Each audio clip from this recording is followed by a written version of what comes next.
quiero hablarte hoy, mi querida amiga, de la alabanza, de la acción de gracias, una práctica que a veces no se lleva a cabo porque no se comprende en profundidad este tema, pero que es muy importante para que podamos tener una vida victoriosa, una vida de victoria, una vida abundante y próspera, una vida de bendición. Vamos a ver Hechos capítulo 16. Aquí está el apóstol Pablo y Silas. Habían sido encarcelados, habían sido azotados por predicar el evangelio. Y los versículos 25 y 26 dicen así: como a medianoche, Pablo y Silas oraban y cantaban himnos a Dios. Y los presos los escuchaban, y de repente se produjo un gran terremoto, de tal manera que los cimientos de la cárcel fueron sacudidos, y al instante se abrieron todas las puertas y las cadenas de todos se soltaron. Esta es una situación interesante que estaban atravesando estos grandes hombres de Dios, Pablo y Silas, encarcelados por predicar la palabra de Dios.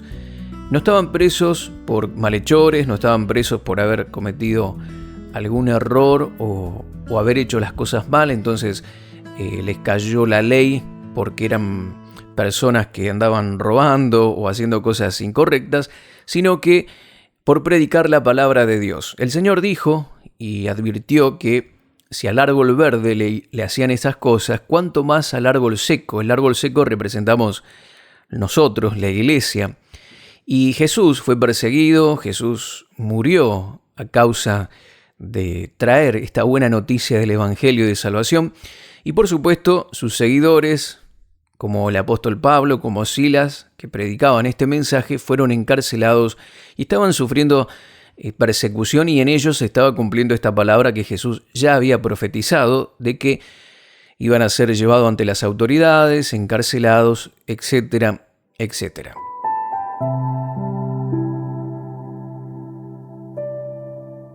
Interesante porque estos hombres estaban cantando. En vez de estar afligidos, en vez de estar quejándose, llorando, alababan a Dios. De tal manera lo hacían con tanto ímpetu, con tanta dedicación, con tanto esfuerzo. Estaban haciendo y ofreciendo un canto a Dios ardiente, de tal forma que dice que los presos los escuchaban y de repente se produjo un gran terremoto. De tal manera que los cimientos de la cárcel fueron sacudidos y se abrieron todas las puertas y las cadenas de todos se soltaron. Ocurrió un milagro de liberación, una liberación gloriosa que no solo era para ellos, sino también para todos los que estaban encarcelados en ese momento, aunque Pablo y Silas utilizaron esa situación para predicar aún más la palabra, afirmar lo que ellos venían enseñando y predicando en aquella región. Le hablaron al carcelero. Este hombre quería suicidarse porque él tenía a su cargo todos estos presos, y si se liberaban todos, le iban a cortar la cabeza. Entonces se estaba por matar cuando Pablo y Silas interceptan este hecho y comienzan a hablarle de Jesús. Y entonces este carcelero, asustado, conmovido por lo que había ocurrido, dijo: ¿qué debo hacer para ser salvo? Esta es una frase muy conocida por todos. Y ellos le dijeron: cree en el Señor Jesucristo y serás salvo tú y tu casa. Y le hablaron la palabra del Señor a todos los que estaban en su casa, y él, tomándole en aquella misma hora de la noche, les lavó las heridas y enseguida se bautizó él con todos los suyos. Una historia maravillosa. Pero ellos no solo estaban encarcelados, sino que dice la palabra de Dios que ellos fueron azotados, y aclara el verso capítulo 16, verso 23, que después de haberles azotado mucho, les echaron en la cárcel. Los azotaron mucho, no fueron 2 o 3 azotes, sino que habrán sido los azotes permitidos en aquella época, que eran menos de 40, porque la persona podía llegar a morir, y evidentemente llegaron al límite de azotes romanos que mutilaban la carne, sacaban pedazos de piel y de carne cada vez que el azote se hundía en la espalda del reo, del que estaba preso. Tenía como puntas de huesos y a veces metales, y esto sacaba la carne cada vez que golpeaba, iba haciendo laceraciones importantes. Y así estaba Pablo, así estaba Silas, seguramente muy doloridos, sangrando, inflamada la espalda, y ellos, sin embargo, estaban cantando y alabando al Señor con gozo, con euforia, en el fuego, encendidos en el fuego del Espíritu Santo, a tal punto que los demás presos escuchaban. Mi querido amigo, mi querida amiga, una pregunta importante que deberíamos plantear en este momento, y creo que usted y yo sabemos a qué me refiero, y es: ¿qué hacemos nosotros en los momentos de dificultad? Cuando llegan esos momentos de dificultad, cuando llegan las pruebas, ¿qué hacemos? ¿Qué actitud tenemos? Posiblemente lo que menos deseemos es cantar, ¿verdad? Podríamos enumerar algunas reacciones frecuentes que posiblemente practiquemos, como enojarnos con las personas que están involucradas en el problema. Posiblemente también discutamos. Algunos que tienen un espíritu vengativo tal vez consideren la alternativa justamente de una venganza. Otros, más equilibrados, tratarán de buscar soluciones o alguna salida razonable a esa dificultad. Otros, por el contrario, comienzan a contender, a llorar, en contra de Dios, por supuesto, contienden con Dios. Señor, ¿por qué permitiste esto? ¿Por qué me abandonaste? ¿Por qué? Bueno, tantas cosas. Otros se amargan y podríamos agregar más, muchas más cosas que se me vienen a la mente, que tal vez yo también las he practicado en algún momento, pero que vos, mi querido amigo, mi querida amiga, sabés qué es lo que haces cuando vienen los momentos de dificultad y las pruebas. Posiblemente yo hice esta afirmación de que lo que menos querramos hacer o deseemos hacer es cantar. Tal vez no es tu caso, pero la mayoría de las personas lo que menos quiere hacer justamente es cantar. Sin embargo, mi querido amigo, mi querida amiga, practicar la alabanza y la acción de gracias en medio de las dificultades parece ser algo necesario y algo importante para ver la manifestación del poder de Dios en nuestras vidas y en esa situación en particular, ¿sí? Aunque muchos de nosotros no lo practiquemos y no sea habitual en muchos creyentes, porque como dije, muchos se quejan, lloran, le echan la culpa a Dios, pero practicar la alabanza y la acción de gracias va a hacer que Dios se manifieste, que el poder de Dios se manifieste. Y es importante entender esto. Es importante entender de que tenemos que alabar, que tenemos que tener en nuestro corazón esta acción de gracias aún en medio de las dificultades. Pero ¿cómo es posible?, dirá uno. ¿Cómo yo puedo alabar a Dios con la situación que estoy atravesando? El problema económico que estoy teniendo. Esta situación familiar insostenible. Estos pleitos y cosas que vienen a mi vida o cosas que estoy atravesando en las que es imposible. ¿Cómo puedo alabar a Dios? Bueno, esta práctica se vuelve lógica y razonable, porque parece algo irrazonable, ¿verdad? ¿Sí? Practicarlo es algo totalmente irrazonable, pero se vuelve lógico y razonable cuando nosotros miramos estas circunstancias con los ojos de la fe. Cuando entendemos, mi querido amigo, mi querida amiga, de que Dios, que es por sobre todas las cosas, tiene control absoluto y dominio de cada circunstancia, y que todas esas cosas nos van a ayudar a bien si amamos a Dios. Si ponemos esta situación delante de Dios en oración, cuando presentamos nuestras causas, nuestros problemas y dificultades, y lo hacemos con una oración poderosa, una oración en el Espíritu. Si tenés el bautismo del Espíritu Santo, una oración poderosa en lenguas, y amás a Dios de corazón, tenés que entender de que Dios tiene el control de esa situación y que todas estas cosas te van a ayudar a bien.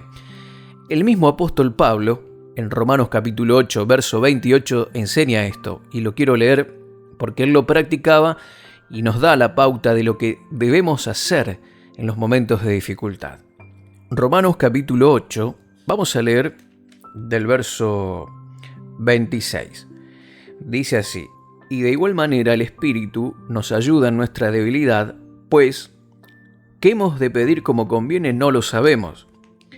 Pero el Espíritu mismo intercede por nosotros con gemidos indecibles, mas el que escudriña los corazones sabe cuál es la intención del Espíritu, porque conforme a la voluntad de Dios intercede por los santos. Aquí está hablando de la oración en el Espíritu. Dice la palabra aquí que porque como debemos pedir o si lo hacemos de manera conveniente no lo sabemos, ¿sí? Hay situaciones, mis queridos amigos, que aquí habla de debilidad. El verso 26 dice: el Espíritu nos ayuda en nuestra debilidad, pues como hemos de pedir como conviene no lo sabemos. Cuando estamos débiles, cuando estamos justamente afligidos, o podemos estar en una situación como la que enfrentaba el apóstol Pablo y Silas, es probable que no tengamos la fuerza necesaria para orar, no podamos ordenar nuestros pensamientos para orar como corresponde, y es allí donde el Espíritu nos ayuda en nuestra debilidad y la oración en lenguas se transforma en algo poderoso, porque dice que el Espíritu intercede por nosotros con gemidos indecibles. Y aunque no sabemos cómo orar, el Espíritu sí sabe hacerlo, y dice el verso 27, más el que escudriña los corazones sabe cuál es la intención del Espíritu, porque conforme a la voluntad de Dios intercede por los santos.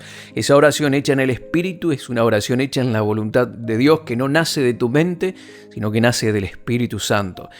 Y es importante realizarla. Y dice el verso 28, y sabemos, teniendo en cuenta esto de la oración que mencioné recién, pasamos a esta segunda parte que dice: y sabemos entonces que a los que aman a Dios todas las cosas les ayudan a bien.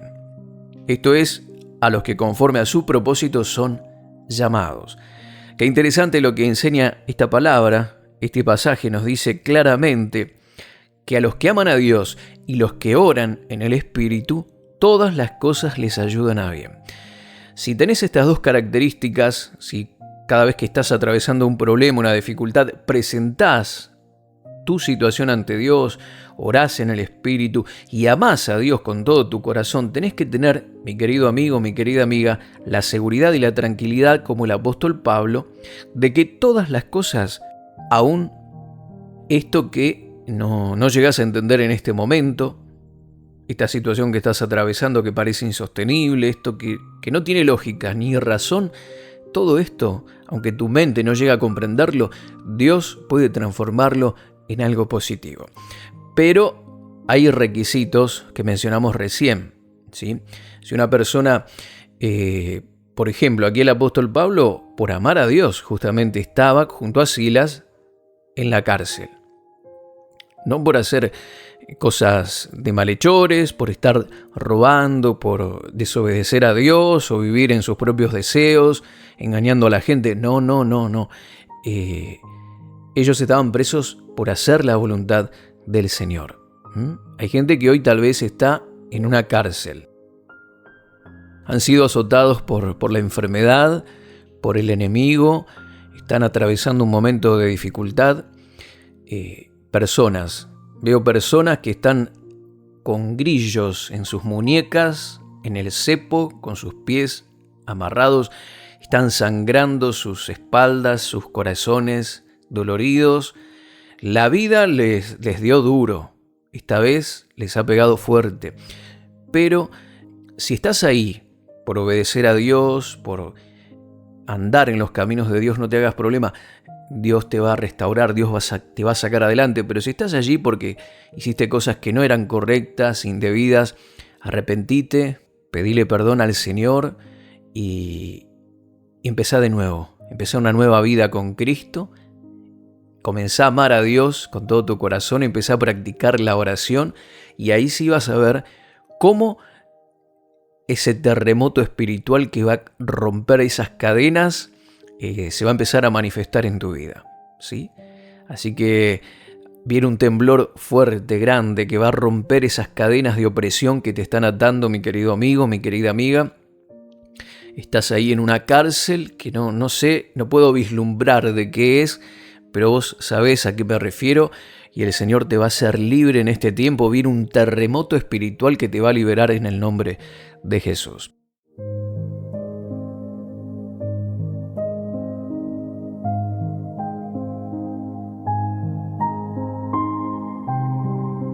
Cuando entendemos esto, de que podemos mirar con los ojos de la fe y entender de que si amamos a Dios y que si oramos en el Espíritu, Dios tiene el control absoluto y el dominio de toda circunstancia y Él nos va a ayudar para que todo salga bien, podemos entonces comenzar a entender esto de la acción de gracias.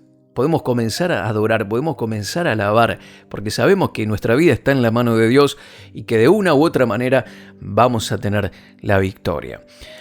Pero también la práctica de la alabanza y la acción de gracias y la adoración, cuando estamos atravesando momentos de dificultad, se vuelve una práctica lógica y razonable cuando entendemos cuál es el conflicto realmente. Cuando nos damos cuenta de que la situación que estamos atravesando es algo espiritual, que el enemigo se ha levantado para querer perjudicarnos, para perturbarnos, oprimirnos, frenarnos en nuestro avance espiritual, y nos damos cuenta que la lucha no es contra carne ni sangre, sino contra huestes espirituales de maldad en las regiones celestes, principados, potestades.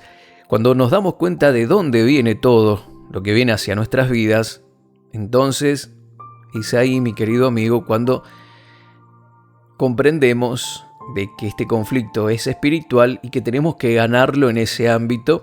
Y es allí donde la práctica de la alabanza, de la acción de gracias y la adoración se vuelve lógica y razonable. Mira, te voy a leer un pasaje en Job, capítulo 1, del verso 6 al 11.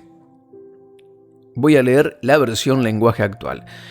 Dice el verso 6 de Job, capítulo 1, el día en que los ángeles tenían por costumbre presentarse ante Dios, llegó también el ángel acusador, es decir, Satanás.